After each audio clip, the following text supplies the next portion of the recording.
یا د یارانې مې ورته وویل جینې وړوه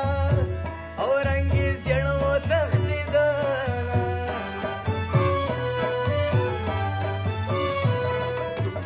مسافر یې خوړل یا یاره بېزار وباسه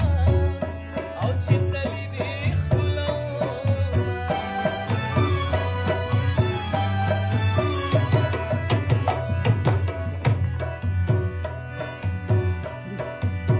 یا په جینکو کې ټیټه مازه د ظالم لورې او زه د سترګې پېژنم